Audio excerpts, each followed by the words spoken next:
മറ്റൊരു വാർത്തയാണ് സ്പോട്ട് ലൈവിനെ പരിശോധിക്കുന്നത്. കുപ്രസിദ്ധ കുറ്റവാളി ബാലമുരുകൻ ജയിൽ ചാടി. വിയൂർ അതിസുരക്ഷാ ജയിൽ പരിസരത്ത് നിന്നാണ് ഇയാൾ ഇന്നലെ രാത്രിയിൽ രക്ഷപ്പെട്ടത്. നിരവധി മോഷണ കേസുകളിലെ പ്രതിയാണ് തമിഴ്നാട് സ്വദേശിയായ ബാലമുരുകൻ. ഡാനി ഇപ്പോൾ ചേരുന്ന വാർത്തയുടെ വിശദാംശങ്ങളുമായി. ഡാനി, കുപ്രസിദ്ധ കുറ്റവാളിയാണ് ബാലമുരുകൻ. ഇയാൾ ഇപ്പോൾ ജയിലിൽ നിന്നും രക്ഷപ്പെട്ടിരിക്കുന്നത്. ഏതെങ്കിലും രീതിയിലുള്ള സുരക്ഷാ വീഴ്ച ഉണ്ടായിട്ടുണ്ടോ? അങ്ങനെയാണോ ഈ രക്ഷപ്പെടാനുള്ള സാഹചര്യം ഒരുങ്ങിയത്?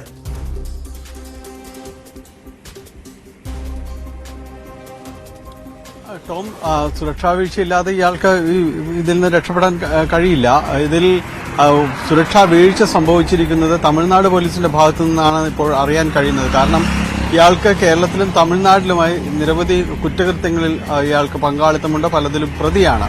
ഇയാൾ കേരള പോലീസിന്റെ കസ്റ്റഡിയിലേക്ക് എത്തുമ്പോൾ ഇതിൽ തമിഴ്നാട് പോലീസിന്റെ നേതൃത്വത്തിൽ അന്വേഷണം നടക്കുന്ന വിചാരണയിലിരിക്കുന്ന ഒരു കേസിന്റെ വിചാരണ നടപടികൾക്ക് വേണ്ടി തമിഴ്നാട്ടിലെ സ്ഥലം പെരിയയിലേക്ക് കൊണ്ടുപോകുന്നതിന് വേണ്ടിയാണ് ഇയാൾ തമിഴ്നാട് പോലീസ് ഇയാളെ കസ്റ്റഡിയിൽ വാങ്ങുന്നതെന്നാണ് മനസ്സിലാക്കാൻ സാധിക്കുന്നത്. അവിടുത്തെ നടപടികൾക്ക് ശേഷം തിരിച്ച് എത്തിക്കുമ്പോൾ വിയൂർ ജയിലിന്റെ പരിസരത്ത് നിന്ന് അയാൾ ആ ഒരു പ്രോസസ്സിലേക്ക് മാറുമ്പോൾ അവിടേക്ക് തിരിച്ചേൽപ്പിക്കാനുള്ള നടപടികളിലേക്കായി അവിടേക്ക് തിരിച്ചെത്തുന്ന സമയത്താണ് ഇവരുടെ കണ്ണുവെട്ടിച്ചുകൊണ്ട് ഇയാൾ രക്ഷപ്പെട്ടതെന്നാണ് ഒടുവിൽ അറിയാനായിട്ട് സാധിക്കുന്നത്.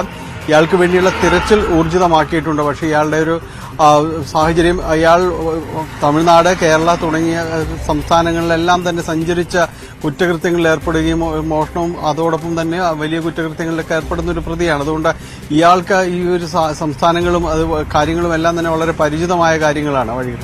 അതുകൊണ്ട് ഇയാളെ പിടികൂടുക ദുഷ്കരമായ ഒരു കാര്യം തന്നെയാണെന്നാണ് പോലീസ് പറയുന്നത്.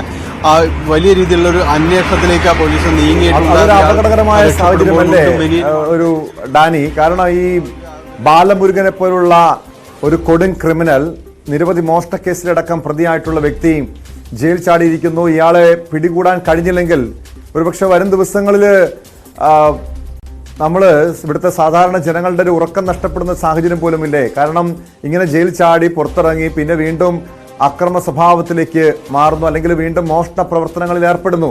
അത്തരമൊരു സാഹചര്യങ്ങളൊക്കെ പോലീസ് പരിശോധിക്കുന്നുണ്ടാകാം. അതുകൊണ്ട് തന്നെ ഏതൊക്കെ മേഖലകൾ കേന്ദ്രീകരിച്ചാണ് ഈ ബാലമുരുകന് വേണ്ടിയുള്ള അന്വേഷണം പോലീസിന്റെ ഭാഗത്തുനിന്ന് നീങ്ങുന്നത്?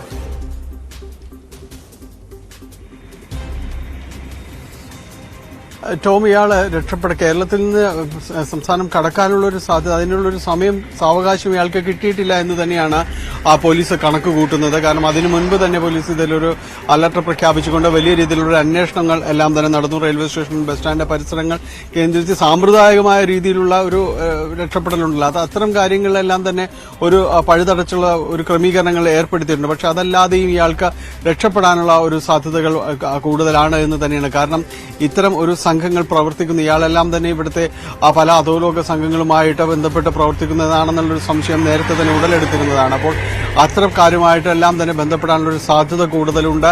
അതുവഴി രക്ഷാമാർഗം ഒരുക്കി പുറത്തേക്ക് പോകാനുള്ളൊരു സാധ്യതയുണ്ട്, സംസ്ഥാനം വിടാനുള്ളൊരു സാധ്യത അതുവഴിയുണ്ട്. അത്തരം കാര്യങ്ങളെല്ലാം തന്നെ പോലീസ് പരിശോധിച്ച് വരികയാണ്. ക്രിമിനൽ സംഘങ്ങളുമായി മറ്റ് സംഘങ്ങളുമായി എല്ലാം തന്നെ ഇയാൾക്ക് ബന്ധമുണ്ട്. അപ്പോൾ പലരും തന്നെ ഒരു നിരീക്ഷണത്തിലേക്കടക്കം പോകുന്നുണ്ട്.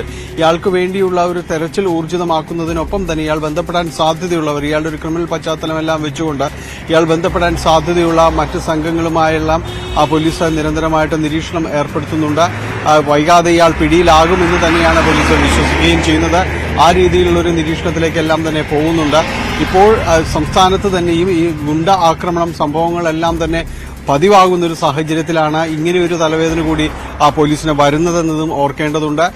കാരണം ഇയാൾ വളരെ കുപ്രസിദ്ധനായ ഒരാൾ, മോഷണം മറ്റും പിടിച്ചുപറികളെല്ലാം തന്നെ ഇയാൾ ഏർപ്പെട്ടിട്ടുള്ളതാണ്. ഇയാൾ കൂടി പുറത്തേക്ക് പോലീസിനെ വെട്ടിച്ചുകൊണ്ട് പുറത്തേക്ക് വരുന്നു എന്ന് പറയുമ്പോൾ ഈ സുരക്ഷാ സംവിധാനങ്ങളെക്കുറിച്ച് തന്നെ ജയിലിന് മുന്നിൽ നിന്ന് ഒരാൾ ഓടി രക്ഷപ്പെടുന്നു എന്നതാണ്.